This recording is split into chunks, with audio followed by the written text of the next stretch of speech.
Hello, everybody. How are you all doing? I hope you're doing very well. Welcome to the 51st live episode of Ask Abhijit. And it's great to be back with you all. This is one of the best parts of my week to do these live shows and meet you face to face virtually. So today we're going to do a live chat session, live chat Q&A from the live chat that you are putting in the box. And tomorrow we will do a video chat. So today it's all live chat. So let me see who all is there with us today.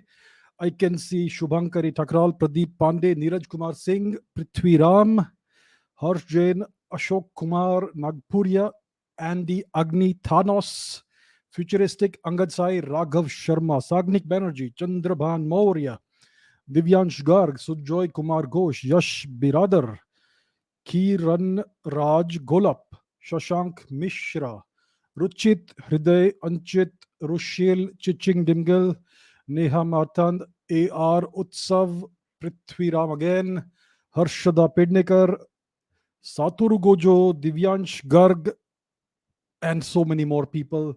Bhanu Prakash Shukla, Manish Rathod, A.R. Shashank, Neeraj, and everybody else. Great to see you all. Great to see you all. Thank you for being here. So, what shall we discuss today? As always, it is you, the viewers, who are going to drive this Q&A session. So, ask me your questions. Let's see what questions have already been asked, and let us begin with that. Raghav Sharma says, if you support the OIT, the out of India theory, how do you explain the fundamental linguistic differences between North Indian languages and South Indian languages? All right, Raghav, you said there are fundamental linguistic differences. What fundamental linguistic differences do we have? Do you mean the fundamental linguistic differences that the Europeans have told us exist? I mean, it is the Europeans, the British colonizers of India, who classified India's languages in two major groups, the Indo-Aryan languages and the Dravidian languages. It was the bishop, the Christian missionary, the Bishop Robert Caldwell, who studied one language, Tamil, rudimentarily, and then on the basis of his fragmentary understanding of one language, he created an entire language family out of it, called the Dravidian language family. And he classified all of southern India's languages into this Dravidian language family, which he created. And today everybody blindly follows this dogma. Every Indian scholar, every Indian intellectual, every Indian academic, professor, teacher, lecturer, and so on and so forth, they all blindly follow the dogma created by the Bishop Robert Caldwell. Well, has anybody in India, any genuine linguist, tried to understand the languages a priori, using first principles analysis instead of going by the accepted dogma of created by Bishop Robert Caldwell? No, because if you even have a very basic understanding of southern Indian languages, you will find that there are lots of words. There is a significant percentage of the words, of the vocabulary of these southern Indian languages that actually originates in Sanskrit. Telugu is almost 40 to 50% Sanskrit vocabulary. Kannada, very similar. Tamil has 30% or 40% Sanskrit vocabulary. Malayalam is very Sanskritized, and so on and so forth. Tulu, and so on and so forth. Every single southern Indian language has a very significant percentage of Sanskrit origin words, and there are many words from these languages that are present in northern Indian languages as well, and so on. So, you know what? We are taught that everything is black and white, North Indian and South Indian, Indo-Aryan versus Dravidian, and so on. But nobody has bothered to do a proper a priori first principles analysis of this either in the 20th century or in the 21st century. We are simply blindly following this dogma which was given to us by our British masters. And these are the fundamental linguistic differences that, Raghav, you are speaking about. I do not blame you for believing it. This is what you have been taught. This is what we have all been taught. And the education system destroys our curiosity. It prevents, it makes us lose the ability to think on our own. It destroys the ability of every student to use their own intelligence, which they all have. And that's why we simply blindly follow everything we're taught. And that's what we see here. So, My answer to this is that yes, there are. The linguistic landscape in India is incredibly complex. India is the original founders zone of the out of Africa migration. Humans settled in India at least 65 or 70,000 years ago, and these languages have been evolving right here in the subcontinent for that long a period of time. So we are going to have to do a proper a priori linguistic analysis starting from zero if we want to understand what India's linguistics really are. Where do they originate? How many language families do we actually have? Are these so-called Dravidian languages and so-called Indo-Aryan languages, are they actually a separate language family? Because we know that genetically we are very much the same. Indians, all of us, Northern India, Southern India, Eastern India, Western India, and so on, right? So we are very much the same genetically. Our genetics are 65, 70,000 years old. And I would say that India's linguistics also would be that old. So we need to do a proper a priori linguistic analysis. We need to stop relying on these 19th century colonial dogmas. And therefore, I do not agree one bit that there are fundamental linguistic differences between Indian languages in various parts of India. There are obviously there's going to be some differences, but what is the origin of these differences? And more than differences, we have similarities. I mean, how do you explain all the similarities? You can't, right? So that's the thing. There is no black and white, right or wrong in this. What I can tell you is that everything these people have tried to impose upon us is incorrect. I want to see an Indian Institute of Fundamental Linguistics wherein the brightest young minds of India are brought together, and we can have a 20, 30, 50-year project to uncover the truth about India's linguistics. So that's what needs to happen, right? So I do support the OIT, the out of India theory. It is very well established by now in science, in genetics, that India is the original out of India, out of Africa founder zone. It is out of the Indian subcontinent that humans migrated all across Eurasia and eventually to other continents. And there were even back migrations into Africa, which is why you find Indian origin R1b genetics in the heart of Africa as well today. So the truth is way more complex than the way it is portrayed. We need to start looking at things afresh from a scientific perspective. We need to start looking at the actual hard data instead of believing other people's opinions. So that's what I would invite all of you to do. Right. Let us see some more questions. Let us see some more questions. What else do we have? Here's an interesting question about us, about the search for extraterrestrial intelligence. So Sagnik asks, please tell us about the nature of the wow signal. Was this singular event a real signal? If so, what was its origin? This is a very interesting question. Now, this is something I had read about a decade or so ago. That there is this project called the SETI project in the United States, the search for extraterrestrial intelligence, and there are these arrays of radio telescopes that scan the sky and look for interesting radio signals from outer space. Now, radio waves are just a form of electromagnetic radiation. Light is electromagnetic radiation, and so on. So the they scan the cosmos and look for interesting signals. Now, what's an interesting signal? The cosmos, the space, outer space, is full of noise in the electromagnetic spectrum.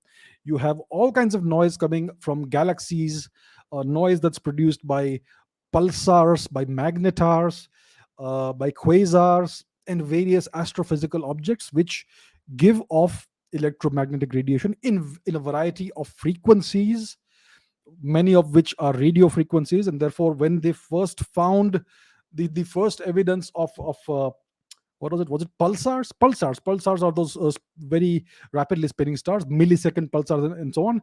So you found these extraordinarily uh, regular pulses of radio waves, which initially astronomers believed that only intelligent beings could produce such signals, but eventually it was found that these are actually astrophysical objects called pulsars and millisecond pulsars and so on, and there are lots of other astrophysical phenomena that give rise to radio waves. So the cosmos is an extremely noisy source, radio source, electromagnetic source, and yet we are searching for certain signals that could only be produced by intelligent life. So signals that don't repeat, and there are and have certain characteristics. So I think sometime in the 1970s there was this one signal that was captured, and it was incredible. I don't remember exactly what it was like, but it was very unique, and it had the distinct characteristics of a signal that can only be produced by an intelligent being, civilization, so on. So the person who was manning the night shift in one of these observatories saw this signal and scribbled down "wow" next to it. Now, I'm not sure if it's been adequately explained or not.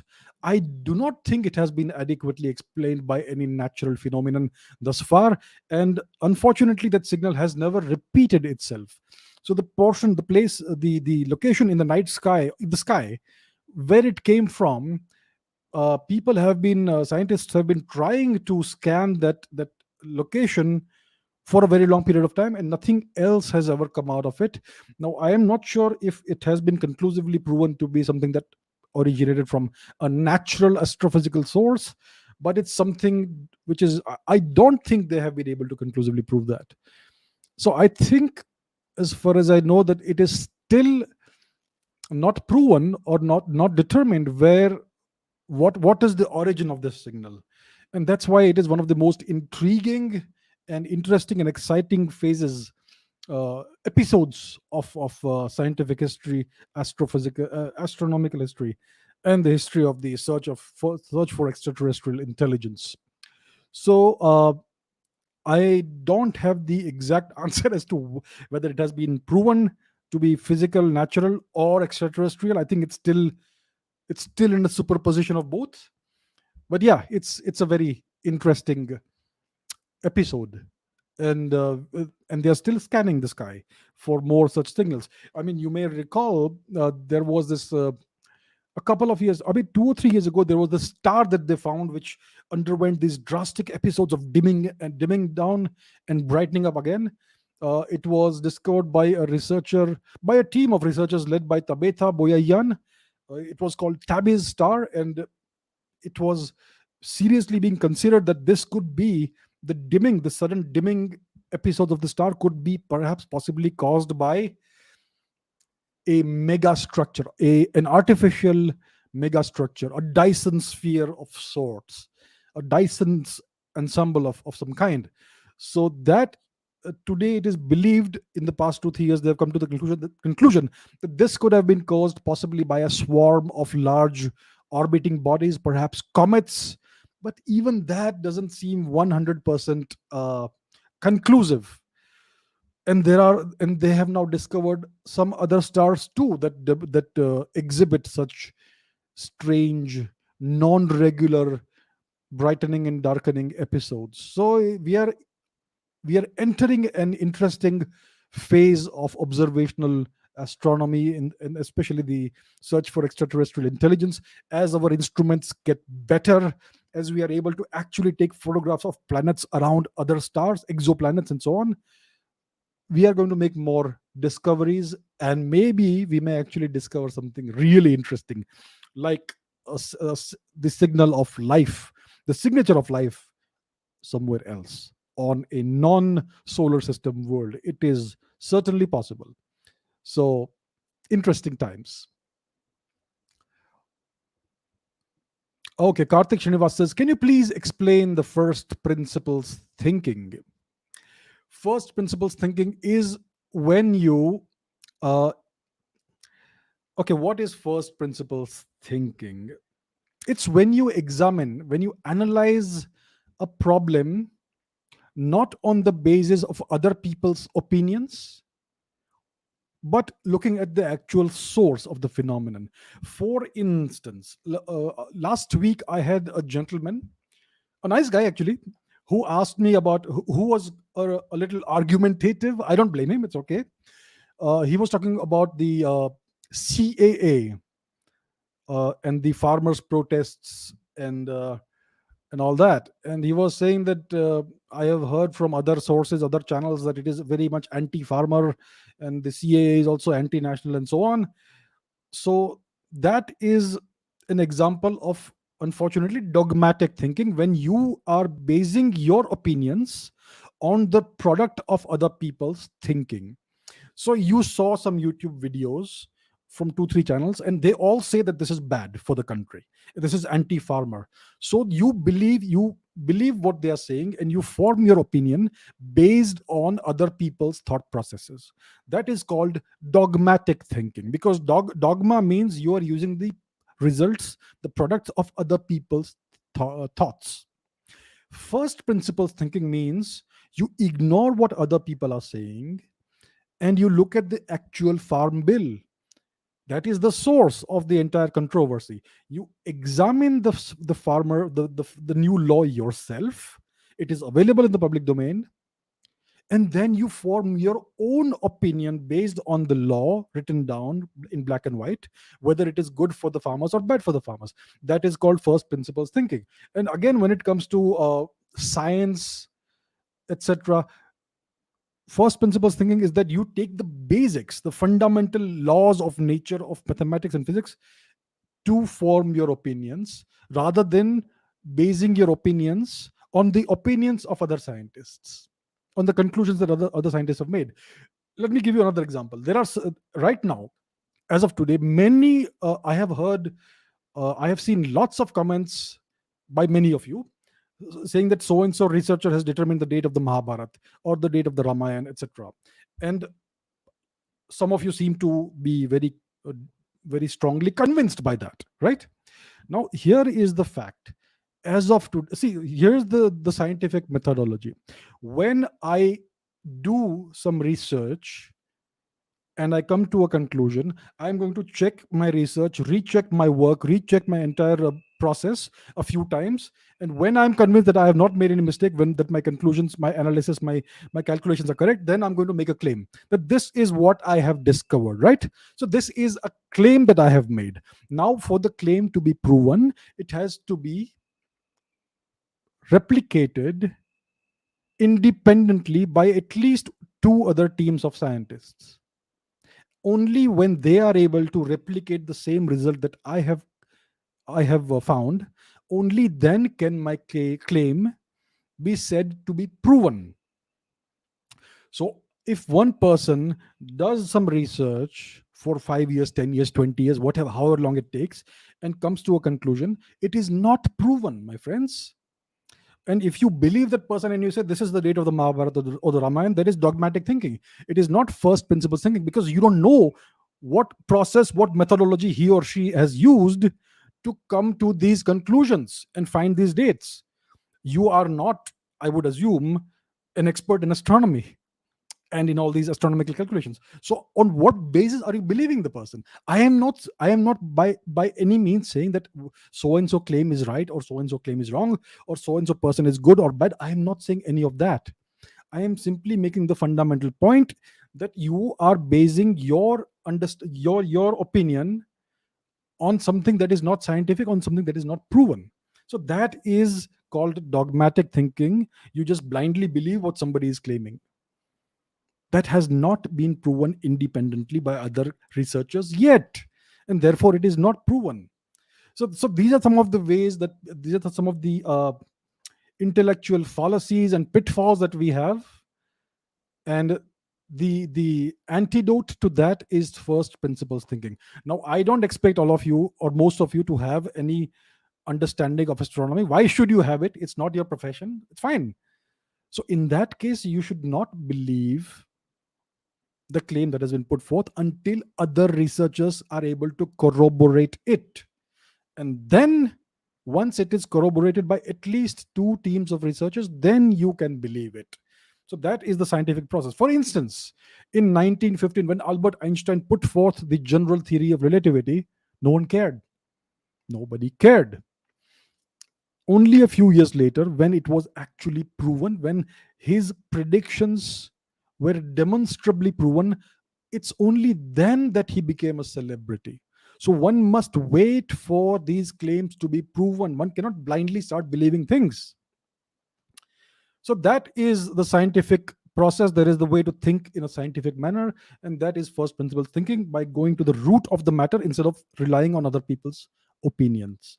Okay, that was a very long answer. Let's go on to something else. I hope that makes sense. All right, Karan asks, what is meritocracy? Is it better than democracy, and is it even possible? It is certainly possible. It has existed in the past in India. It has existed in the past in other civilizations, cultures, empires, and so on. It is certainly possible. It is very much a component of democracy. In any in a proper democracy, you would have meritocracy. Meritocracy is very simple. If you have an opening for a certain position, let's say the Indian army needs 10,000 new soldiers, right? Let's say the Indian army, the Indian armed forces, are in need of 10,000 new soldiers. So what is meritocracy in this case? uh, what kind of, so I mean, and let's say 100,000 individuals apply for these openings of the 10,000. So one out of 10 has to be selected, right? Because 100,000 have applied, but only 10,000 posts are available. So then you're going to have an examination, fitness training, firearms training, and all that. And you are going to evaluate their skills and their aptitude and their potential. And then you are supposed to choose the best 10,000 out of those 100,000. That is called meritocracy. Okay. Now, on what basis will you choose the best soldiers, the best candidates? Based on how physically fit and strong they are. A soldier's job is to undergo hardships. The soldier's job is not to give up his life or for the country. It is to ensure that the enemy has to give up his life for his country. So these are the factors that are to be considered. And the soldiers have to be efficient killing machines. They have to be ruthless. They have to be able to be calm under pressure, under stress, and so on. So there are certain mental factors that have to be considered, physical factors that have to be considered. What sort of endurance does a person have? What sort of stamina does he have? How fast can he run? And so on and so forth. Is he a good marksman? Is he cold minded enough to be able to kill the enemy when it's required, and so on? So there's a number of factors you have to consider, and you have to pick up the 10,000 best soldiers, the 10,000 best candidates out of 100,000. That is called meritocracy. Now, if you start considering factors like what quota do they fall under? Is it a minority quota? Is it a SC, quota? Is it some other reservation quota? That destroys the entire concept of meritocracy. Because then it doesn't matter whether you're good or not at your job. What really matters is what quota you belong to. And that is the death of meritocracy. And that is what you see in India's education system, in India's governance system, in all the job applications in the government. And I'm not sure if it's there in the armed forces also, but it should not be. The entire country, if it has to do well, should be on the basis of merit only. The person who is best suited for the job should be given the job. Whether you are a cop, whether you are a government officer, whether you are a judge, whether you're a soldier, even while in promotions, the best have to be promoted, not the most politically connected and so on. So that is the difference between meritocracy and whatever else it is. Whatever else it is called corruption. And India's system is deeply corrupt because there is no concept of meritocracy. Whether it is entry into the IITs or any Indian government run education institutions, whether it is entry into the government services, into the bureaucracy or whatever else, and so on and so forth. So that is what is the exact opposite of meritocracy. And a system in which you have complete transparency and complete meritocracy is going to give you the best possible workers, the best possible leaders, and the country will do well.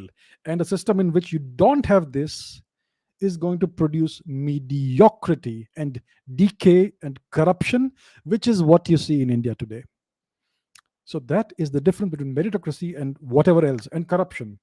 And anti-meritocracy. So it is very much a part of democracy. In India's democracy, we don't have it. So India's democracy is deeply flawed, and it is not really a democracy. See, it is certainly possible. It is certainly possible. If you see the Mongol Empire, it came out of nowhere.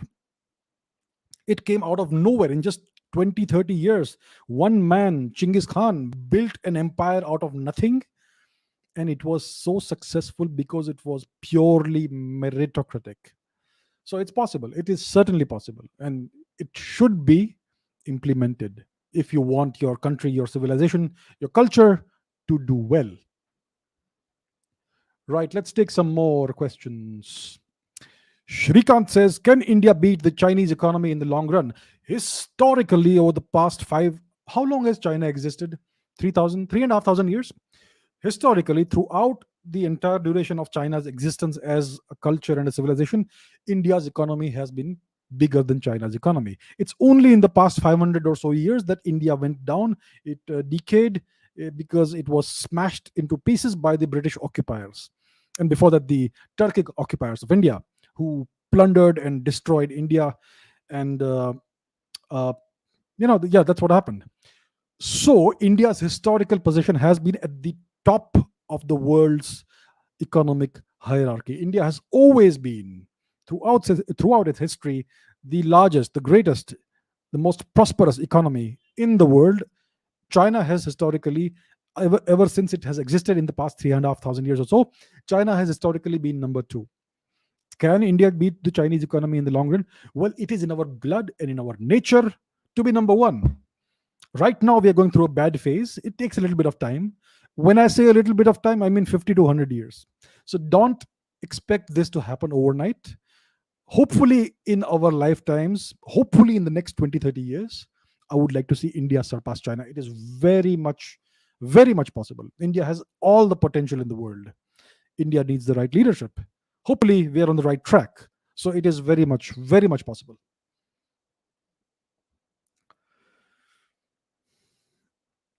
Okay, let's take some more questions. Hello, curious minds. Hello. It's nice to see all the curious minds. Okay, some questions are being repeated.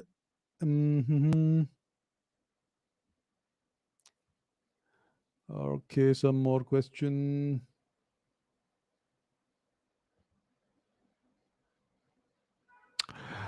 There's a guy. Manish says there's a guy who says Ram Setu being man-made doesn't prove Ramayana to be true. With the argument that New York is real doesn't mean that Spider-Man exists. Well, there's no point even arguing with such people, right? See, the thing is this. In the Ramayana, there is a very specific depiction. In the Spider-Man comics, there is no depiction of New York City being built, right? Spider-Man exists in this fictitious New York or whatever place it is. In the Spider-Man mythos, in the Spider-Man mythology, there is no depiction of people getting together and building New York City. If that was the case, then the Spider-Man comics would prove that it was real because New York exists and so on. But in the Ramayana, there is a very clear, specific, detailed depiction of how this bridge was built between India and Sri Lanka. And it was all this time considered to be a myth, but now it very much appears that it's a man-made structure. I think the Indian government has now shown some interest in, I think some archaeological work is being done, I believe, which will conclusively prove it one way or the other what is the origin of the Rama Setu bridge. So let us wait for a little bit of time. If it is man-made, then where else is it shown in the entire history of the world? Where else is it depicted as being built? Only in one place, in the Ramayana. So that's what it is. So this is the logical fallacy that is being done. We are putting the cart before the horse, So there's no point arguing with such people or even debating such people who don't understand what logic is.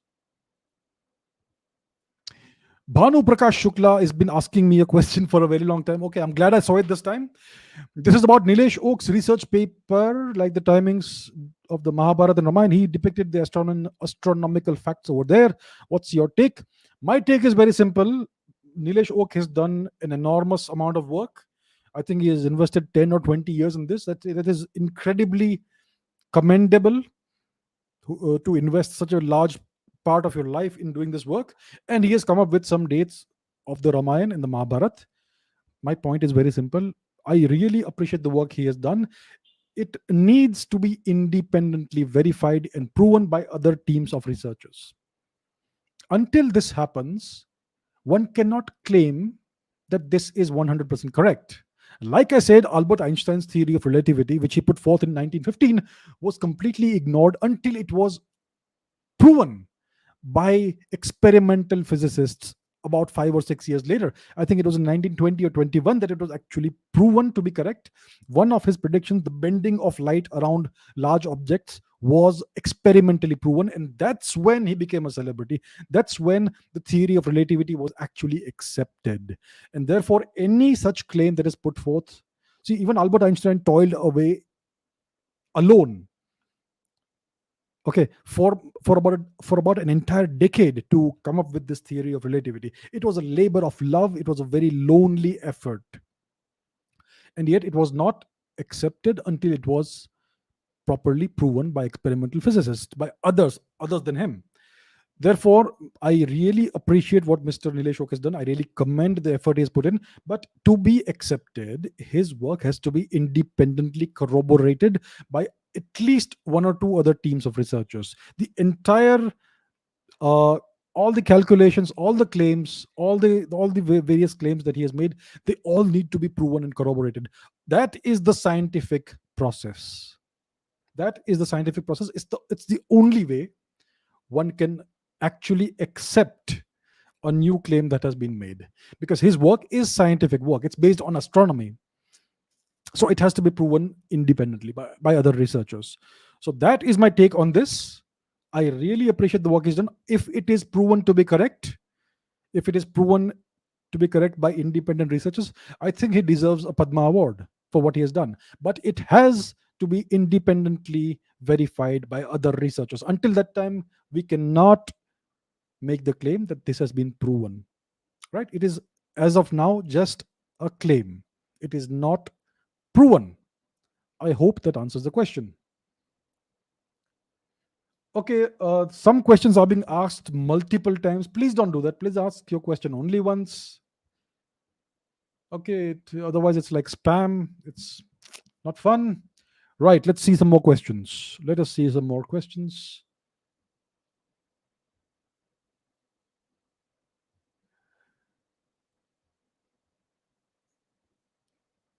Thanos asks, okay, Thanos is talking to Raghav Sharma. If you see Europe, everyone speaks different languages.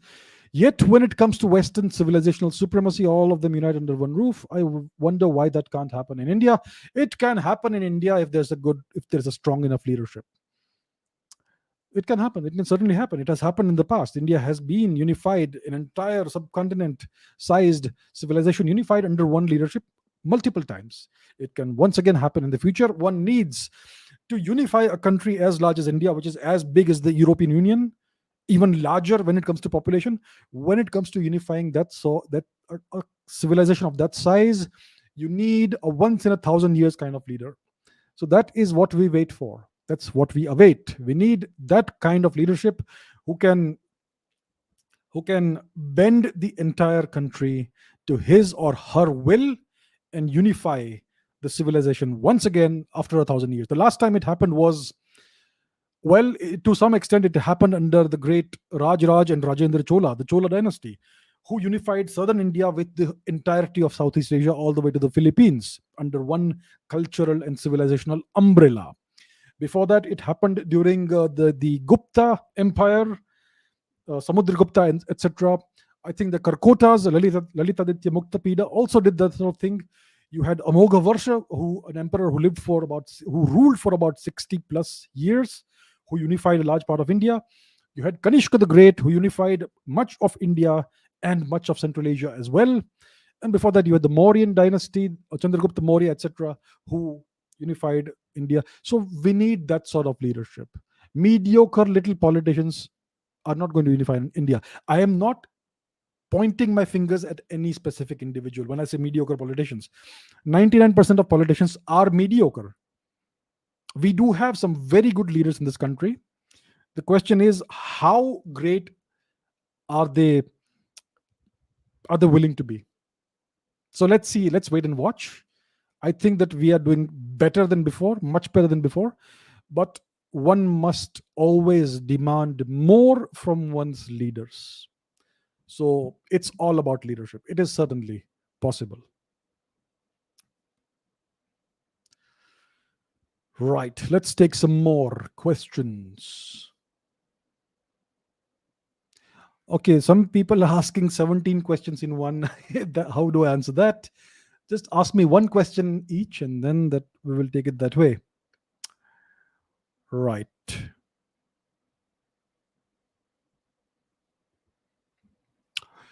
Fact Tuber asks, did Indians have a sense of Indianness? If yes, then why didn't the Gurjar, Palas, Rashtrakutas liberate Sindh from the Arabs rather than fighting with each other for Kannauj? Please answer. It's all about the leadership.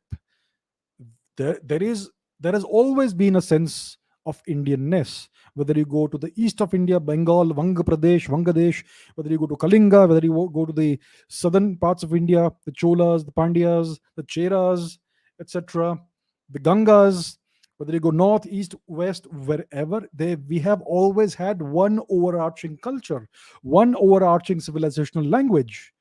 We have a lot of diversity, a lot of plurality. Our culture manifests itself in so many different ways, and yet it is just one overarching culture, which you see even across Southeast Asia. The same traditions, the same culture until recently. So yes, there has always been a sense of Indianness. So why didn't the Gurjaras, the Palas, Rashtrakutas, etc., liberate Sindh from Arabs rather than fighting for Kannauj? Because they were small, mediocre kings. There was no great king who could unify the country and the civilization. The way the Mauryas did it, the way Kanishka the Great did, the way the Guptas did, the way the Cholas did, and so on. They were not that great in terms of leadership, right? When one great leader emerges, he or she is capable of unifying the entire country. Imagine in the 13th century, the state of Mongolia, a bunch of ragtag nomadic tribes fighting each other for the scraps of the land. And then one boy was born there whose name was Tebujin. He grew up and unified the entire country and conquered more than half the world. It happened in a matter of a few decades. In just 22, 23 years, this man, Chinggis, conquered more territory than more than 30 Roman empires could do in 300 years. So it's possible. When you have that sort of leadership, anything is possible. So at this time that you're talking about, when the Gurjaras, Palas, and Rashtrakutas and various other little mediocre kings were fighting for small territories, it's because they were mediocre kings. They were mediocre leaders. Had there been a great leader, we would have been free of the Arabs, and Sindh would have been, well, Indianized all over again and saved from the invaders. So that's the thing. It's all about leadership. It's always about leadership. When you have the right leadership, when you have strong enough leadership, everything is possible. Nothing is impossible. But when you have mediocre leaders, when you have leaders who believe in rent seeking and fighting for little scraps, that's when the country goes to hell, like it has been in the past millennium, the past 1000 years of humiliation. Okay, some more questions. Shubham Joshi says Ambedkar wrote that Gita was copied from Buddhist texts. Is it true? I am not aware of. See, listen, I have not really studied Mr. Ambedkar. I don't know what he has written, so I can't answer this question really. And I'm not sure if he actually wrote this or did not write it. If anybody has made the claim that the Gita was copied from Buddhist texts, it is absolute utter nonsense. Okay, Nefarious Human asks, would Chennai Super Kings have won the Indian Premier League had they played during the Vedic period? I think there would have been other teams during the Vedic period. There would have been Hastinapur United. There would have been, let me see, Hastinapur United, Indraprasth Tuskers would have been there. Hastinapur Tuskers. Hastinapur means the city. of elephants, right? So Hastinapur Tuskers, Indraprasth United. There would have been Vanga, the a team from Vanga Pradesh also, and many other teams. So I'm not sure the Chennai Super Kings would have had the ammunition and the firepower, given their team of old guys, to actually have won the IPL.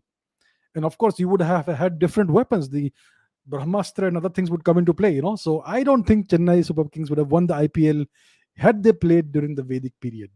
It would have been a very different kind of tournament at the time. So yeah, good question. Good question.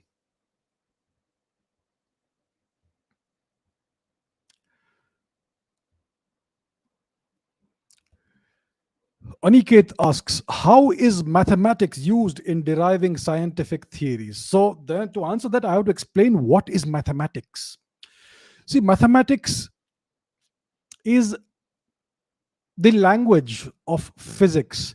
Mathematics expresses the patterns and regularities of nature in an abstract language, in the most concise form possible. So it expresses the regularities and patterns that we find throughout nature. And it is a property of the entire universe. And therefore, using mathematics, sitting right here in my study room, I can derive the laws that govern the entire universe if I am intelligent enough to do that using simply mathematics. So that is the power of mathematics. So what you do is you do first principles thinking, right? You observe the universe, and based on the observations, you try to write down the regularities and patterns that you observe, and that eventually takes the form of fundamental physical laws. And then you use those laws to derive other to derive other regularities and patterns of nature, and to find what is common between certain laws. For instance, we have the one upon r pattern that exists not only in gravitation but also in electromagnetism, and so on and so on and so forth.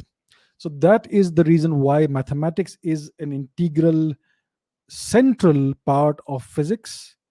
You cannot have physics. I mean, you can try to express the regularities and patterns of nature in the form of words, but then it would take paragraphs and pages to describe what can be described in just one line using mathematics, right? And again, if you use language, then it is imprecise. Mathematics is completely precise. So that is what mathematics is, and that is why it is used in deriving scientific theories, because it expresses patterns and regularities of nature that are found throughout the universe, not just on our planet. So that's how we are able to discover new physics and new laws of nature and so on and so forth, using simply mathematics and the power of observational data. Right, let's see some more questions.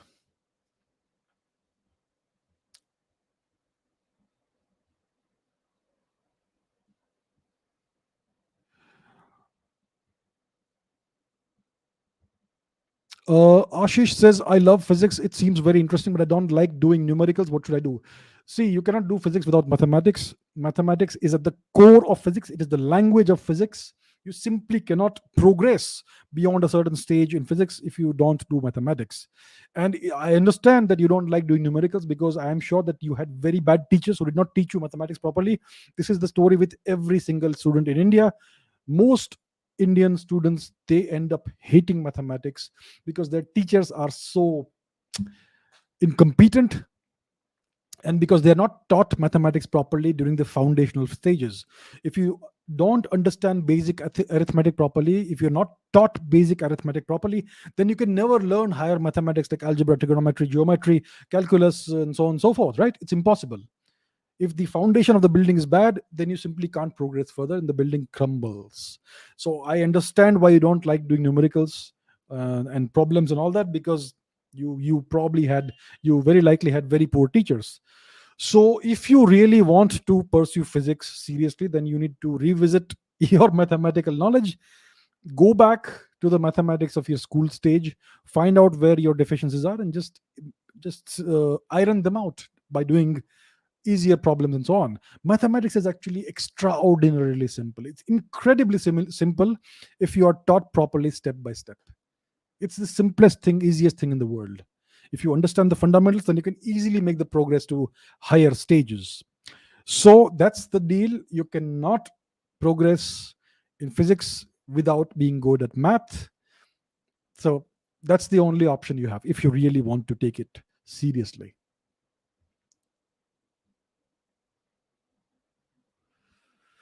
All right, let's take some more questions. Akshay says, how are the Mossad of Israel so fearless, carrying out assassinations in other countries? Well, the Mossad, see, Israel is a very different kind of country compared to India. India, Israel has a it is in a very interesting position in Western Asia. It's on the eastern coast of the Mediterranean Sea. It is surrounded on all sides by enemy countries. So let's take a look at the map, shall we? Let's take a look at the map and see exactly where it is. Because if you see the map, then you will understand what the deal is. So you know what? Geography plays a very significant and very important role in geopolitics and in shaping a nation's psyche and ethos and all that. So let's take a look at the map. Here is the map. So this here is Israel. As you can see, to the south you have Egypt, to the west you have Jordan. Over here, to the east you have Jordan. Sorry. Over here you have Saudi Arabia. To the northeast you have Syria. To the north you have Lebanon. Nearby you have Turkey, and so on and so forth. All enemy countries. And even if you go further east, you have Iran, and then you have Pakistan, etc. All of these countries wish to see Israel wiped off the map. They are all enemies. They want to see Israel destroyed, dead and buried. And yet Israel has managed to not just survive; they have managed to thrive. So it's because the country is always has always been in this precarious position. They have been attacked a number of times. They have faced physical extinction, physical destruction a number of times.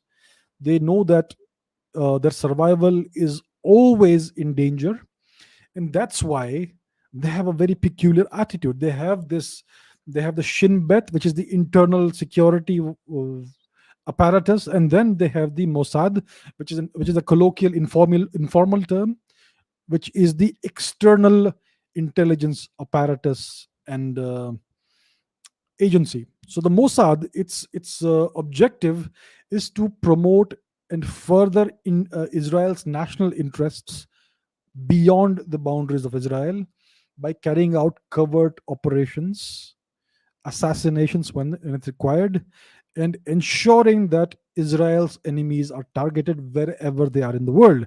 And this is possible only if the political class of Israel supports this sort of activity. And the political class in Israel has always been very nationalistic, and it's always been very clear about the fact that they should do this. Another country which is like this is Iran, which does carry out lots of clandestine activities way beyond Iran's political boundaries. Iran carries out various activities within the territory of Iraq, in Syria as well, in Yemen, I believe, in Afghanistan too, and so on. So Iran also does a lot of such clandestine activities beyond its boundaries. So these are two countries that do that. Israel, of course, does it globally. They have even captured former Nazis from South America, from Argentina. Adolf Eichmann was captured in Argentina in the 1960s. He was kidnapped and brought all the way to Israel by the Mossad, where he was where he underwent a trial, and he was eventually executed for his crimes against humanity. So The reason why the Mossad is able to do all this is because they have full, complete political support. They are given all the resources they need, and because Israel also has a very good startup ecosystem, all the latest technology and so on, which enables them to carry out these operations with greater ease. So it's all about the mindset. Now, when it comes to India, we don't carry out assassinations abroad of our enemies abroad. India has plenty of enemies outside of India, in Pakistan and other countries as well. India has never ever taken any action against them that we know of, at least not in the way the Israelis or the Iranians do. And even within India, there are so many anti-national activities happening, and nothing is, I mean, much of it just goes on with a great deal of impudence. So India is a very different country compared to Israel. India is nowhere near as ruthless in pursuing its national interest in comparison with Israel. So the reason why the Mossad is so fearless and so capable is that it has complete support of the political class. So that's the main reason. Right, let's take some more interesting questions.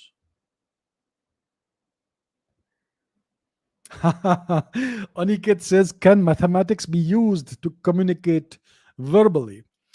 Well, only if everybody understands mathematics.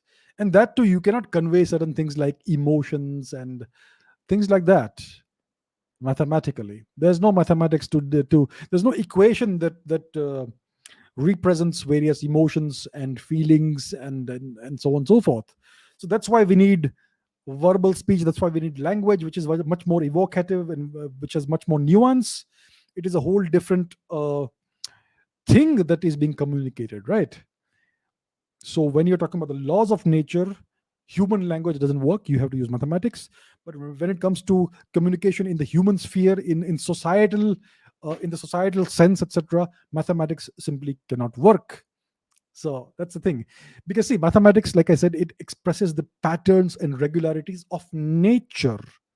It cannot express the patterns and regularities of human emotions and social connections and all that, because these things are very subjective. There are no patterns there. Humans are very irrational from time to time. Many of us are quite irrational. There may be patterns, etc., but those patterns we have never been able to decipher, right? So unfortunately, mathematics doesn't work in that case. It only works when it comes to the laws of nature, not when it comes to the laws of interpersonal communication and human nature and consciousness and all that. That is a totally different thing, which we still don't understand. Right.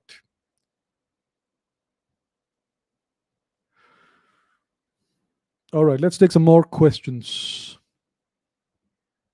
Venkata Sai asks, what can replace democracy in Bharat? Something which is native. What type of governance it should be?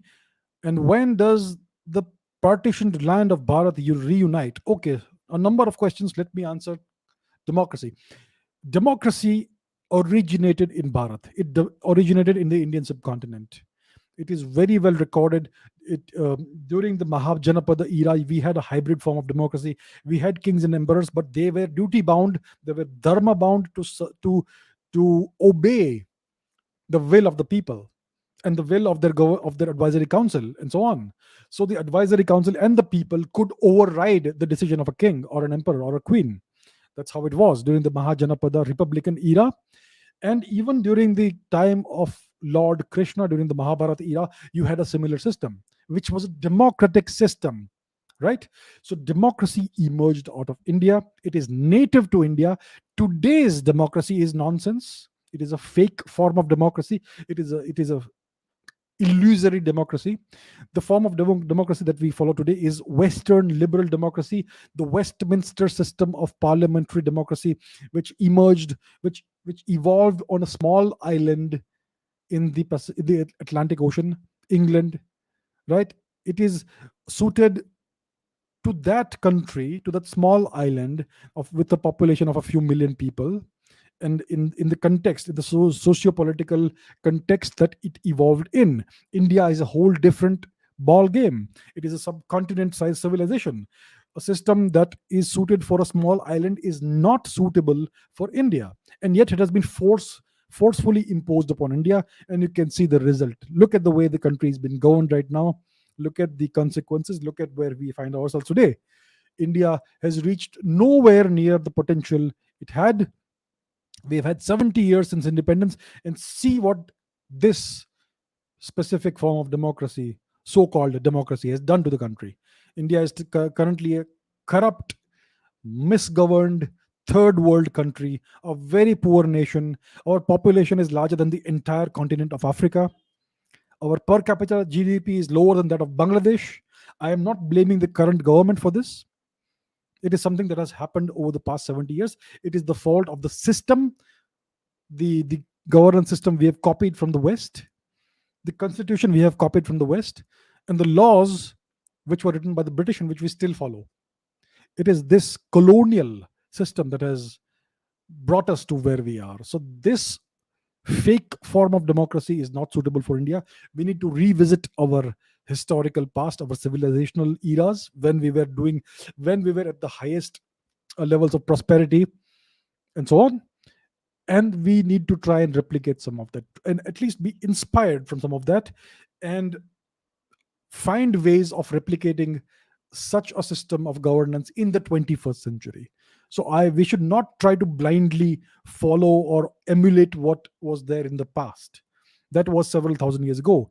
Today we are in the 21st century. If we do try to bring such a system back, it has to be suitable. It has to be uh, modified in a way that it can work in the 21st century with all the technology and all that we have. So that is what hopefully we need to do. That's the kind of governance system we that is suitable for India. A constitution that is not foreign, not Western, but Indian in its nature, in its characteristics. It is based on Indian civilizational and cultural values, not Western values, not this nonsense of secularism and so on, right? And the other question is, when will the partitioned land of Bharat reunite? It will reunite when there is a great leader who is capable of reuniting the country and the civilization. So it's not going to happen in the next 50 years or 100 years, because there's too much cultural and religious differences now in the lands that we have lost. So it's a long term project, but it will happen eventually if we ensure that the right kind of leadership is allowed to rise to the top of the country. Okay, let's take more questions.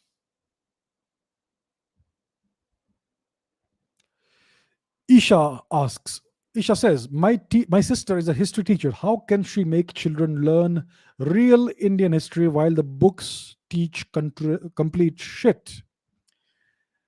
Well, as a teacher, unfortunately, your sister is duty bound to teach whatever garbage the textbooks contain. That is the contract, that is her job. And if she tries to teach something else, then she is going to be in trouble. So, what can I say, Isha? Your sister will have to teach what is in the history textbooks. What she can do is try and motivate the children to look beyond the textbooks. That's what she can do. Now, that's very hard, of course, because in India's education system, children have very little spare time. They have so many subjects to study, so much to memorize blindly, so much homework to do. Then they have tuition classes, coaching classes. They barely get to sleep 8 hours. So how will children find the time when they don't even get time to play in a playground? How will they find the time to read some additional history? So that's the great unfortunate challenge that we have in this country today. The children in this country are put under breaking stress, so much homework, so much schoolwork. There's hardly any time to be a child, to be a kid, and just play and enjoy your life. No, you can't. So, what can I say? That's where we are today. And they say that they are reforming the education system. What is it called? NEP or something? What absolute nonsense. We need real reforms. Children should not be made to study more than 3 4 hours a day. That's enough. Instead of that, they're studying all day now. So that's the status of the Indian education system. What I would say is that if she can somehow find a way to motivate the children to study some history, to look at some documentaries, to read some books apart from what they learn in class, in school, then maybe they'll be able to learn some of the real history of India. That's that's the best that we can do in the situation we are in right now. But yeah, good question. Aryan Kumar says, "What if Dara Shukoh was emperor instead of Aurangzeb?" Well, it's a hypothetical question. Maybe he would have been a better person. I think Aurangzeb was one of the worst tyrants to ever rule this country, one of the greatest monsters to have existed anywhere in the world in the past 1,000 years. As bad as the European conquerors of the Americas, the kind of genocide they did there. Even the New York Times agrees that Aurangzeb killed us, Italy, how many? Several million people in India. And whatever numbers they have given, we have to actually multiply that by 10 to come at the real figures. So I think they said the New York Times estimates that Aurangzeb was responsible for the genocide of about 5 million Indians, I think. So if you multiply that by 10 and you reach a number, a figure of 50 million Indians, so that must be the real figure actually. So if Dara Shukoh was emperor instead of Aurangzeb, that most likely would not have happened. I think Aurangzeb considered Dara Shukoh to be a kafir because he was very interested in Indian culture. He learned Sanskrit. He translated the either the Ramayana or the Mahabharat or both perhaps into Persian from Sanskrit. So he was a scholarly person. He was very interested in Indian language, culture, religion, and so on. And that's why Aurangzeb hated him so much, and that's why he had him murdered in such a cruel fashion, and so on. If Dara Shukoh was emperor instead of Aurangzeb, maybe India would have gone in a different direction, perhaps, but maybe he would not have been as ruthless a ruler as Aurangzeb, and maybe the Marathas would have reconquered India from the Turks earlier, perhaps, had Dara Shikoh been in power. So it's a hypothetical question. Maybe India would have gone in a different, better direction had he been the emperor. Maybe something else would have happened. We can't really tell. But at least that massacre, that genocide that Aurangzeb carried out would not have happened. So that would be one of the most positive aspects had Dara Shikoh prevailed instead of Aurangzeb. All right. More questions. Okay, I had some questions which I picked up from the comments. Let me take a few of those questions. Let me take a few of those. Okay, I'll need to remove this. All right. Okay, let me just take this question. Atharva says, "Can we restore the monarchy of Nepal? How is a Hindu monarchy different from a Christian monarchy in Europe or Muslim monarchies in the Middle East? How will it be helpful for India?" Look, Nepal is today a separate country. It is not part of India. So we in India cannot restore the monarchy of Nepal. The Nepalese people will have to do it if they so wish. Now it seems to me that the people of Nepal are now very much pro-communist. The education system has put certain ideas in the minds of the younger people, and I get the feeling that the younger generations, the newer generations, the new youngsters who you see online, they seem to be very much anti-India, anti-Hindu, some of them very much pro-China and so forth. So it looks quite difficult for that sort of thing to emerge from Nepal itself, unless there is a significant percentage of Nepal's population that we are not aware of that is in favor of restoring the monarchy or restoring uh, Hindu rule in Nepal. But the communists hold all the power. They hold the power of the state, the guns, everything. So it's very hard to do that. It would be very hard to do that. How is a Hindu monarchy different from a Christian monarchy or a Muslim monarchy?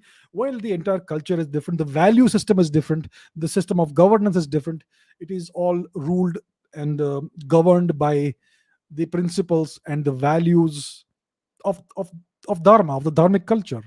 And that's why the entire value system is different. And the entire environment and culture is different, right? And so it would be more democratic, more compassionate, and so on. That's how Hindu monarchies are different from various Abrahamic systems of governance. Now, if there is a Hindu monarchy in Nepal, how will it be helpful for India? Well, if there is a Hindu monarchy, they would be more inclined to resisting the Chinese attempts to bring Nepal into China's geopolitical sphere. So, in that way, it would be helpful for Nepal, for India, and it would be good for the people of Nepal as well. Now, it is India itself during Mr. Rajiv Gandhi's time that it is India that took steps, clandestine covert steps, to to make the institution of monarchy in Nepal weaker and weaker, and eventually the communists were allowed to take over with help from the Indian government. So it is India itself, India's secular government, that destroyed Nepal's Hindu monarchy. So that's how it is. That's how it went. Okay, let me take a question from the comments. So Star Sellers says, when scientists studied and reconstructed the DNA of King Tutankhamun in Egypt, it was found that he carried the R1b haplogroup. As we know, R1b branched out of R1a haplogroup, and the Yamnaya tribe, which carried R1b haplogroup, invaded Europe and spread that haplogroup across Europe. It's also known that the Egyptian pharaohs practiced inbreeding to keep the royal blood pure.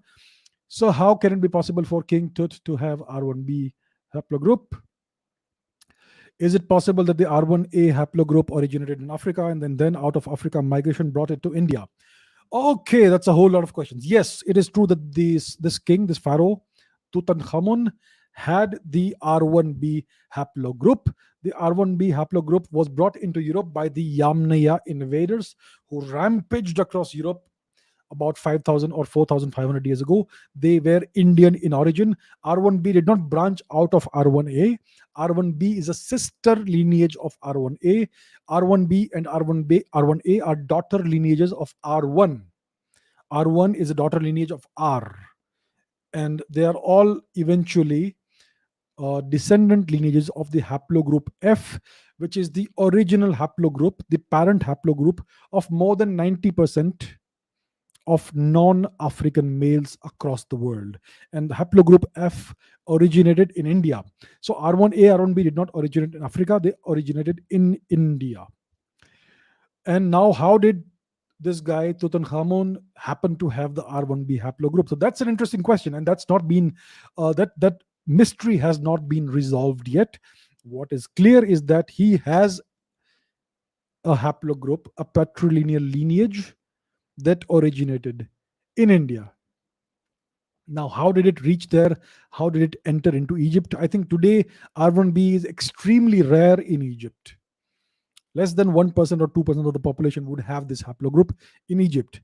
And yet, Egypt's ancient royalty had this patrilineal lineage, which means that they were descended from a male who once lived in India, but between 18 and 26 or so thousand years before today. So, isn't that interesting? We don't know really why or how come this haplogroup ended up in Egypt's royalty. So that is a question that has not been answered yet. I think it is something that researchers are looking into, but as of today, we don't have the answer. But interesting, very interesting question. Right. Okay, this is by LKJK, whatever that is. What are your views on the Nasadiya Sukta of the Rig Veda? Don't you think that the Nasadiya Sukta is blasphemous as it doubts the capability of God? Because that sukta essentially says that even God does not know everything. Wow. Good question. What is the Nasadiya Sukta? It is the creation hymn in the Rig Veda. So the Rig Veda is the oldest known literature in human history. It is the foundational text of India's civilization. What we call Hinduism and Dharma originates from the Rig Veda, which is the oldest text in the dharmic world, in the entire human world. So, what is the Nasadeva Sukta? Let me just share the screen with you. Now, I have said this before, I will say it again. Wikipedia is not a reliable source of information. I am doing this just for convenience for this once, but please do not trust Wikipedia. In this case, I have seen this and it seems to be fine. So, this is the Nasadiya Sukta, and here's the translation. Let us begin with the first stanza or paragraph. Okay, so it concerns the origin of the universe, the creation of the universe. This particular hymn deals with the creation of the universe, the question of where did the universe come from, who created it. So it says that in the beginning, even non existence was not there, and neither was existence. There was no air, there was no space. What covered it? Where was it? In whose keeping? Was there then cosmic fluid in depths unfathomed? There was neither death nor immortality. There was neither night or day. The one breathed windlessly and self sustaining. There was that one then, and there was no other. There was only darkness, wrapped in darkness, only unillumined cosmic water, and so on and so forth.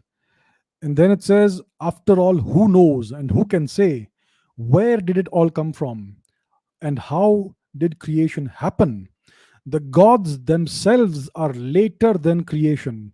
So who knows truly from where it has arisen? From where did creation have its origin? The creator, whether he made it or maybe he did not. The creator who surveys it from the highest heaven, he knows, or maybe even he does not know. So this is the Nasadiya Sukta. It talks about creation. It asks the question. See, many people have asked me this question in the past. What was there before the Big Bang? What caused the Big Bang? Isn't it?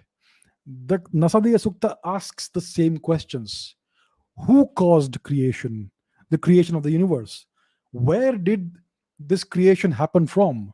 What was there before the Big Bang, before the creation of the universe? This singularity that we talk about, where was it? In what was it contained? And so on and so forth. These are the same questions that are asked in the Nasadiya Sukta.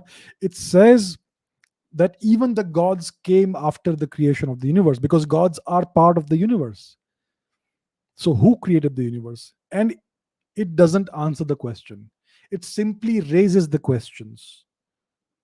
And it says even the gods don't know, even the gods came later. This is a very skeptical, very agnostic portion, a very agnostic view, a very scientific view in a sense. Because science is all about agnosticism and skepticism. We don't know what really happened, right? We can't tell. And that is the creation hymn of the Rig Veda. So, yes, it does raise into question whether God exists or not. Who is God? Who is the creator of the universe? And it says we don't know. We don't know it. It doesn't give you an answer. So that's why the question has been asked that is this blasphemous as it doubts the capability of God or the existence of God? So, what is blasphemy? What is the definition of blasphemy? The definition of blasphemy is that you deny the existence of God, you deny the truth that is contained in the one book and in the words of your prophet. So, blasphemy is an Abrahamic concept. When you say that what the so called prophet has said is wrong, you are being blasphemous.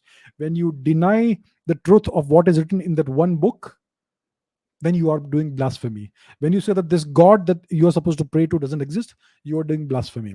Now, in the dharmic world, there is no such thing as blasphemy because the foundational text of Dharma, the Rig Veda, is itself expressing an agnostic view that we don't know about creation. We don't know who created the universe. We don't know who God is. So, if there is a holy text in Hinduism, There are so many holy texts. There are so many Upanishads and Puranas and Vedas and such an enormous corpus of literature. But among all of this, the holiest of the texts is the Rig Veda. So if you were to deny what is in the Rig Veda, that is blasphemy. The Rig Veda cannot be a blasphemous text. It is the holiest of texts. And again, like I said, there is no such thing as blasphemy in Hinduism, in Dharma. For instance, in the Dharmic philosophies, there are many philosophies that question the existence of God. Charvaka philosophy, for instance, it says that perception is the only valid source of knowledge, the material world is the only reality, and God is a myth. Right? Charvaka says that it is part of Dharma. Jaina philosophy also rejects the existence of God. Bouddha philosophy also rejects the existence of God. It says that soul does exist, but God doesn't exist. The Nyaya philosophy says that God exists. It also says Atma exists. Vaisheshik philosophy says that God exists. Right? The Sankhya philosophy doesn't see any need for God. It says there are two realities, Purush and Prakriti. The Yoga philosophy is a theistic Sankhya. It says that God exists. The Mimamsa philosophy says there is no supreme soul or creator God. It is very skeptical again. And the Vedanta philosophy, which arises from the Upanishads, says that there is a supreme person who permeates the entire universe and yet remains beyond it. So that kind of echoes the Nasadiya Sukta. So there are so many different views in Dharma. There is no blasphemy if you say that God doesn't exist, or if you question the origin of the universe or the existence of God. If you are skeptical, you have the right to be skeptical. You will not be thrown off a building. So essentially, what I would like to say is that the answer is that there is no such thing as blasphemy in Hinduism. All opinions are equally valid, all opinions are respected. You may believe in atheism, fine, that's your life, go on and live it. That's how it is. There is no such thing as blasphemy. And the only thing I would consider to be blasphemous is questioning the Rig Veda. That itself is the highest. If blasphemy, if anything is to be considered blasphemous in Hinduism, in Dharma, then that would be questioning the Rig Veda itself, which is what this question does actually. Isn't that funny? Okay, next question. This is about the Kailash Mountain. If this mountain was an Indian territory, I am sure there would have been many people ready to somehow climb it to hurt the sentiments of the Hindus and so on and so forth. So I had answered a question in the past in one of the previous episodes about Mount Kailash. It is currently illegally occupied by China. It is under Chinese territory, under Chinese occupation, and the Chinese Communist Party has prohibited anybody from trying to climb this mountain. So, this comment says that if the mountain was an Indian territory, I am sure there would have been many people ready to climb it somehow to hurt the sentiments of Hindus. I agree with you. If this mountain was in Indian territory, if it was administered by India, then there would have been many public interest litigations in the Supreme Court, PILs, etc., from various NGOs and secular organizations, asking the Supreme Court to make it legal for people to climb the mountain. And there would have been many attempts to climb the mountain.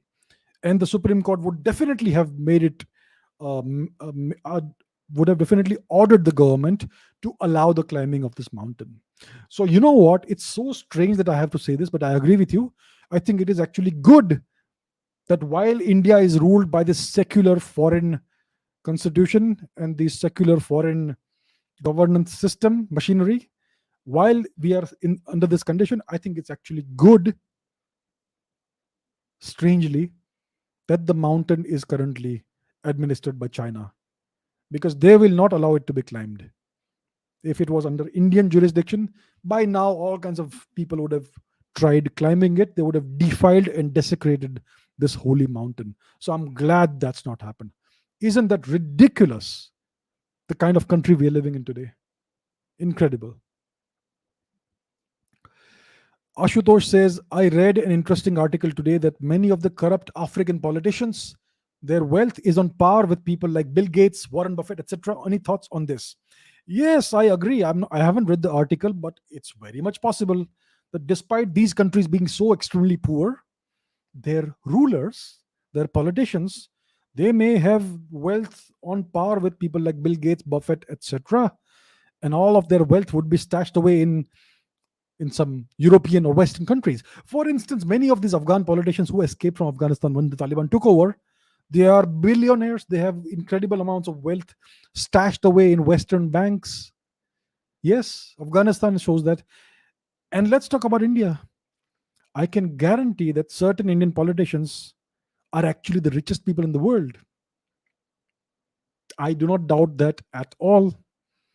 I think some Indian politicians would have more wealth than the richest man in the world or woman in the world. I don't know who they would be. I mean, I'm sure you can guess. I'm sure even I can guess, but I am not taking any names.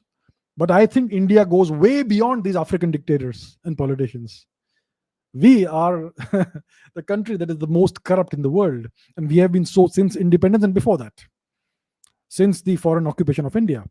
And much of this country's wealth has been amassed by these illicit, corrupt politicians. I think Indian politicians, some of them, would be richer than the richest officially designated person in the world. And that is terrible. Chetan Jagtap says, why didn't the British loot the treasure of the Ananta Padmanabhaswamy Temple in Kerala, which is worth trillions of dollars in today's wealth? What prevented them from doing so? This is a very good question. In the past, my friends, I have been extremely critical of India's so called princely states and these rulers. I have said that these people, these princely states and their petty little rulers, they were puppets of the British. And they did everything the British told them to do. They danced to the tunes of the British. Now, hear me out. The royal family of Travancore are one of the princely states. They were puppets of the British. They had a British political agent who told them what to do, and they had to take orders from the British political agents, and they had to allow the British, like every other princely state, to govern their kingdom and tax their people, like every other puppet kingdom in India. And yet, the royal family of Travancore did not ever allow the British to get wind of the fact that the Ananta Padmanabhaswamy Temple is the richest temple in the history of humanity. The British never came to know about this. So, this royal family, the royal family of Travancore, safeguarded the wealth of our ancestors, the wealth of our ancestors, and people from God knows where had donated to this temple over thousands of years. And that's why this temple is currently the richest temple in the world, worth trillions of dollars in today's wealth. And I am so glad that I recently heard that the Supreme Court of India, strangely enough, and thankfully enough, I really appreciate it, they ruled that it is the Travancore royal family who will administer the wealth of this temple and nobody else, not the government of Kerala. If this wealth had fallen into the hands of the government, the secular government, end of story. Politicians will get richer. So it is all thanks to this royal family, this princely royal family, Travancore royal family, that India was able, at least this particular temple was saved from the depredations and the plunder of these rapacious British occupiers of India. It is all thanks to the Travancore royal family. So the moral of the story is that even though all of these princely states were puppets of the British, some of them still had some integrity, and some of them did not forget that the highest morality of the ruler is to serve the country and the people, as per the great Acharya Vishnugupt Chanakya. So I am very grateful to the royal family of Travancore. I have the highest amount of respect and gratitude for them. And now we go back to live questions. Okay, some live questions. Let's see. What do we have?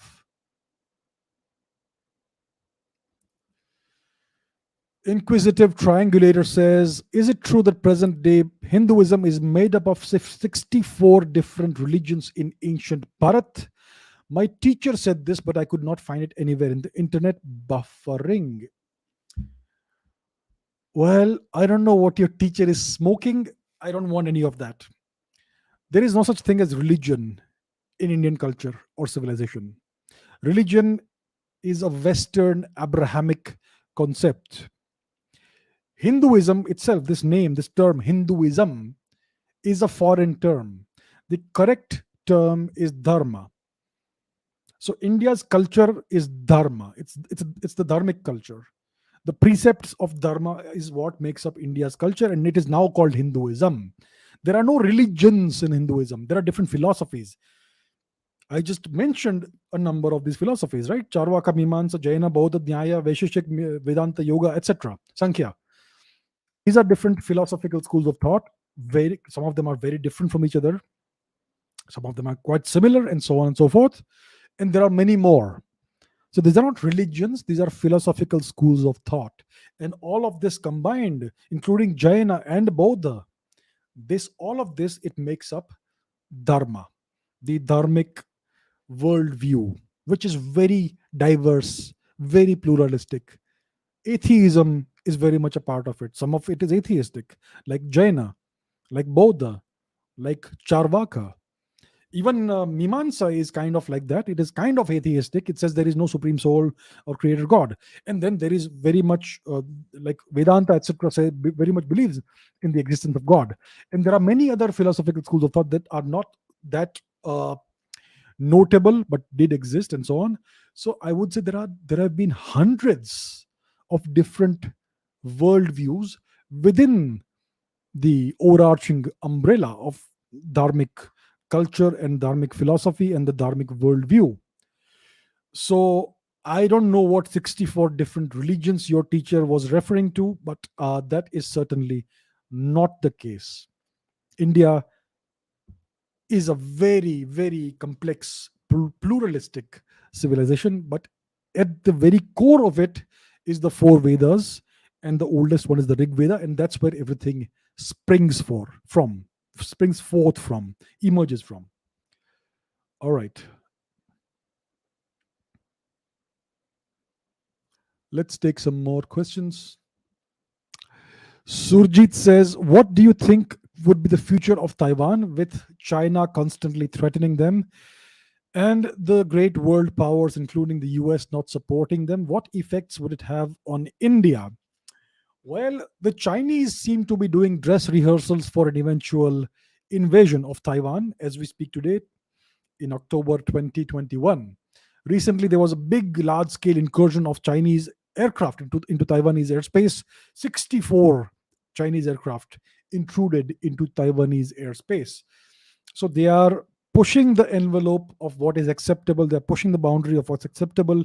They are every day trying to create a new normal, and they seem to be doing dry runs and test rehearsals of an eventual invasion of Taiwan. Yes, it does definitely look like that is the case. Now, will the US not support Taiwan? I think it's very unlikely that the US will not support Taiwan. If the Chinese are allowed to take over Taiwan, then the US will be seen as have lost a great amount of face, and the entire American credibility will evaporate overnight if the Chinese are allowed to take Taiwan over and conquer Taiwan without any resistance. So the Americans will not allow that to happen. If they allow it to happen, their entire credibility will evaporate overnight, because they have officially guaranteed the security of other countries as well. South Korea, Japan, and other countries as well. So if the Americans don't safeguard the sovereignty of Taiwan, then the Japanese will no longer trust them, the South Koreans will no longer trust them. The entire global system that they have created, this so-called rules-based system, will overnight become untenable. So the Americans will have to support Taiwan, and the Chinese will not invade Taiwan until they are convinced, until they are 100% sure of victory. And right now, they are not 100% sure of winning such an invasion. And that's why they are simply trying to push the envelope and keep on doing these incursions. I think an invasion of Taiwan could happen within the next 5 to 10 years. And what effect will it have on India? See, if China successfully invades Taiwan and reunifies, like it says, this renegade province like it claims it to be, then China will become way more powerful, right, with this great success and way more confident, and that will be bad for India because the Chinese have been claiming Indian territory as well for a long time, including Arunachal Pradesh, which is a significant landmass, isn't it? So it would be very bad for India. So what should India do if China invades Taiwan? India should immediately, without wasting a single hour, move militarily to secure Nepal, Bhutan, and Sri Lanka. How to do it? Well, the government should decide how to do it best. I think the military should be involved in this, and there should be not a moment's delay if China decides to invade Taiwan, because it would have a very bad effect on India. So India needs to be very proactive if such a thing happens, right? So there's your answer, Surjit. Thank you for the question.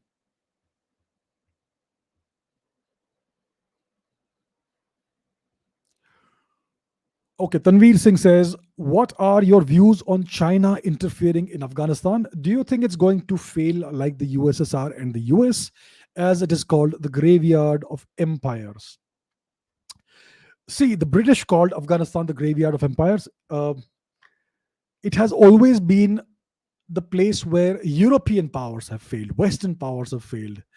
For instance, this guy, the Greek fellow, what's his name? Alexander. He tried to invade India. Afghanistan was then part of India. The invasion was a disaster. It cost Alexander his life. So you could say that it ended up being the graveyard of the Greek empire of Alexander. Later on, the British tried to invade Afghanistan and subdue the locals. They failed disastrously. Then the USSR tried that. They also failed. And that's why, and now the Americans have also withdrawn without achieving any real objective.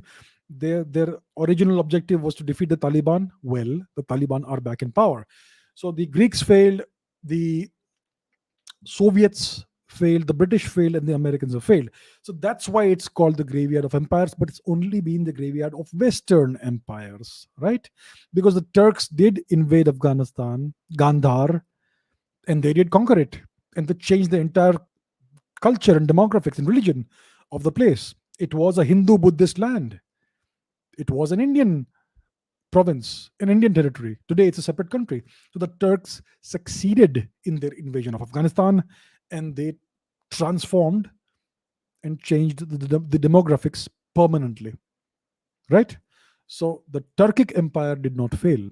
Now, the Chinese interference in Afghanistan, well, that's what they have always wanted to do. They want to expand their geopolitical footprint. They want to turn Afghanistan into one of the transit points of their belt and road infrastructure, right? And they also want to extract the natural resources, the minerals, etc., from Afghanistan, copper, various rare earth minerals, and so on and so forth.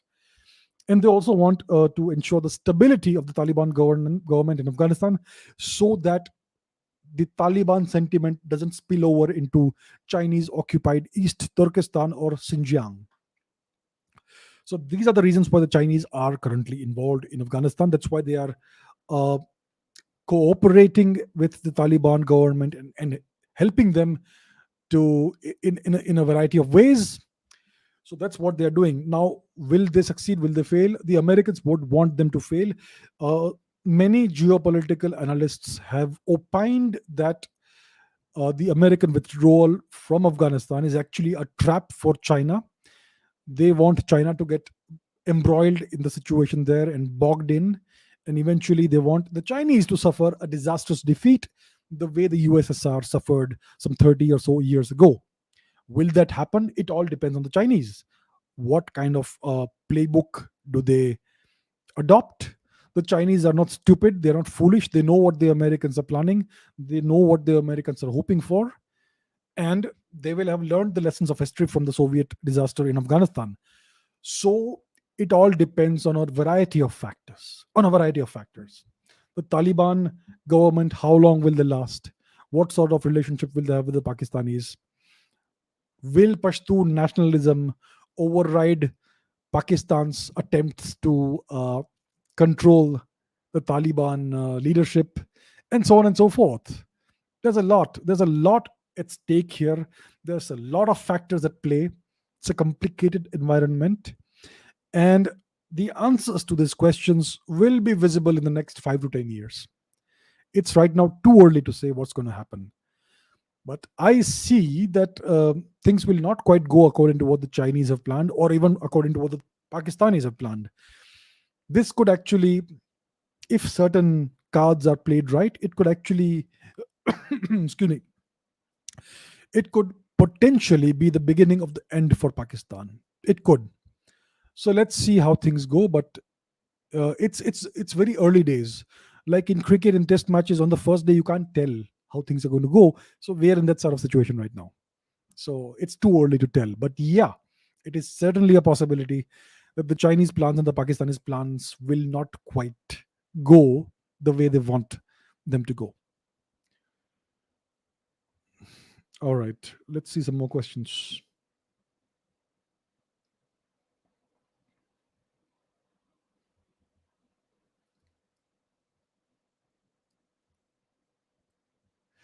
Chaitanya says, "What are my thoughts on the James Webb telescope? Will it be able to find life on other exoplanets?" It is possible, yes. So I believe this telescope is going to be launched soon. It's been in the works for almost 2 decades, maybe more. Lots of delays, lots of delays. So this telescope is going to replace the Hubble Space Telescope. It's going to be several odd, I think at least an order of magnitude more powerful than the Hubble Space Telescope. It's going to allow us to see much further, much deeper into the cosmos. And I believe that yes, one could actually be able to view exoplanets and possibly find signatures of life therein. So yes, it's going to be a significant leap forward when it comes to observational astronomy, astrophysics, and all that. It's going to be a very exciting period in time in this discipline. Will we be definitively able to find life on exoplanets? We can't say for sure. We will, I think, definitely be able to capture images of exoplanets much better than we are able to right now. We have already been able to take visible light images of a planet around another star. Now, this is going to be this ability, this capability will be significantly augmented with the James Webb Telescope, and so we will have significantly more powerful capabilities. When it comes to life, it is still not known if we will be able to find life. But if life does exist, I think sooner or later we will find it, at least somewhere, as long as we look enough. Right. Let's see some questions. Shivam Goyal says, "Do you see a civil war happening in India in the coming 10 to 15 years? Looking at how the situation is shaping, it all depends on the government and the leadership. Uh, India is currently kind of a soft state. There are so many protests happening, and law and order is a state issue. So you leave it to the state, and every state has its own agenda. So I'm not naming any specific state. I'm just saying overall, a big picture comment. So yeah, there are many problems going on: anti-CAA protests and alleged farmer protests, and various other things, various places, various parts of the country. Yeah, it does look like a civil war is a possibility. There is so much foreign infiltration into India. Rohingyas and Bangladeshis. I think there could be more than 10 million illegal Bangladeshis living in India with all the original paperwork like Aadhaar cards and whatnot. So it's a situation that's not very, very good. Will there be a civil war? It's a possibility. It all depends on the leadership and on the government. If you have the right leadership, there will never be a civil war. If you have weak leadership, you will have civil wars everywhere. So it all depends on how strong the state is, the central government is, and the local states also. India's federal system is very weak. There's too much power in the hands of each state, and that is something that needs to be reformed, in my opinion. So this is something that needs to be taken up seriously with a certain amount of urgency, I would say. But I'm hopeful that there will be no civil war. The seeds of a civil war are certainly there in the country. They have been there since the 1940s, since 1947, since the events of 1947. The seeds of a future civil war, the seeds of a demand for more partitions are there in the country for sure. So it all depends on the leadership. What kind of leaders are we going to have in this country? What kind of leader are we going to elect in this country? Which political party will we elect? It all depends on that. If we make the right choices, we will have good leaders, strong leaders, and there won't be a civil war. Otherwise, yes, there could be a civil war like situation in the next 10, 15 years, 20 years. Possibly. It all depends on these factors. Arkadar says, tell us something about love relationship breakups. I think you're asking the wrong person. That is, I relationship advice and all. That's not what I do. Uh, that's not my specialty or forte. So I'm sure there are many other channels where you can ask these questions. People who give dating advice, relationship advice, and so on, breakups and all that. So yeah, I am sorry, I apologize, but I don't have the answer to this. This is not something that, I don't believe in giving personal advice to people. Your love life, your relationship life, etc., is your personal. It's a personal thing. It's a private thing. I don't interfere in people's lives. I respect your privacy, and I don't like to give advice in these personal matters. So so sorry. I apologize. There are plenty of other people who will be very happy to give such advice. Right.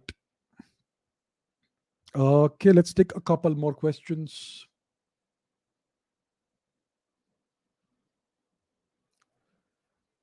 Okay, let's see some more. Tanmay asks, will a military coup take place in Pakistan as there's a spat between Bajwa, the chief of the army, and Imran Khan, who is the so-called prime minister of Pakistan? There's always the possibility of a military coup in Pakistan. It can happen anytime, as long as the prime minister toes the line that the army tells him to. He's going to be fine. As long as he is useful to the army, they will allow him to be in power. And the moment he becomes intransigent or uncooperative or a little bit too independent minded, then he will be quietly replaced or not so quietly replaced. So sometimes you may have a coup which doesn't even look like a coup, it just looks like an election result. For instance, there is this widespread allegation in Pakistan that the last election was rigged by the army and they ensured that Imran Khan came to power. Actually, maybe Nawaz Sharif would have won if there was no rigging and so on and so forth. It's an allegation that many people have made. So, is it possible? It is certainly possible. Pakistan is not a democracy. It's an army-run dictatorship. That's what it is. The prime minister is just for show, just to keep the West mollified and just to keep up appearances. Imran Khan has no real power. He is just a puppet. So it is possible. The moment he becomes intransigent, the moment he becomes a little too independent, he will be dealt with by the army.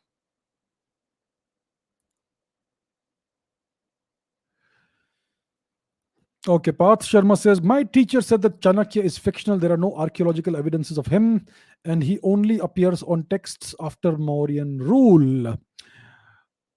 Well, who wrote that book? The Arthashastra. There are so many historical figures for whom there is no archaeological evidence. I mean, Mr. Christ, Jesus Christ, is there any archaeological evidence of him? And yet, every history teacher will talk to you about Mr. Christ. There are millions of books written about Jesus Christ, right? But the same, but and yet those rules don't apply to Indian historical figures, right? So that's the thing, right? Uh, they will apply one set of rules to historical figures from the West, even those that have never existed, but they'll apply a completely different set of rules to Indian historical figures. And India's teachers and academics are so brainwashed that we don't even need the Westerners to do this. We do it ourselves now. Our own teachers will come and raise questions about all our historical figures. So my advice is just ignore such individuals. In India, we are taught that our teachers are our gurus and we have to worship them. Utter nonsense. Our teachers, your teacher will refuse to teach you the moment you stop paying him or her. Our teachers today are merely service providers. They are not gurus. There's an enormous difference between the gurus of old and today's teachers. Gurus used to impart education without asking for money in return. The Guru Dakshina was completely voluntary. It was only a once in a lifetime thing after you became successful and you became financially independent. Then you had the option of offering a one time, once in a lifetime fee or payment, anything that you yourself wish to give. There was no monthly Guru Dakshina with 10% off if you pay annually and all that nonsense. Gurus were supported by the state, and not everybody could be called a guru. You would be given the title of a guru only if you rose to a certain amount of intellectual excellence, right? So our teachers are not gurus. They are merely service providers. Most of them are mediocre. Most of them know nothing about education or about anything about our history. Most of them are have very shallow and superficial knowledge. So my advice to all of you is that do not take your teachers seriously. You have to go through the education system to get your degrees. Go through it, get your degrees. Don't pay too much attention to what your teachers say. Don't take it very seriously when they raise questions about India's historical figures, and don't believe the history that you are forced to memorize. Memorize it, write your answers in the exam, and then forget it. Then when you get the time, learn the real history of India, which is very different from what's being taught. All right, my friends, I think we have reached the end of today's session. It's nearly 2 hours. I can see lots more questions. I apologize to all of you. It's simply impossible for me to take all of your questions. My what I would like to say to the new viewers, to the new subscribers, is that I have more than 500 videos on my channel, on this channel. It's all questions that I have answered in the past, and I have many of these live streams, 50 more live streams that I've done in the past. I have answered hundreds of questions in these live streams. So in case I am not able to answer your question, then please go to my channel, use the search function and search for the question that you have. Most likely it may already have been answered. So please go through the channel to look for questions if you have any. Right? All right. Thank you so much, guys, girls, ladies, gentlemen, friends. Thank you very much for the questions. Thank you for your viewership. I will see you again tomorrow. Tomorrow is a video chat episode. So I will see you then. Until then, thank you very much. Take care. Good day. Good night. Bye.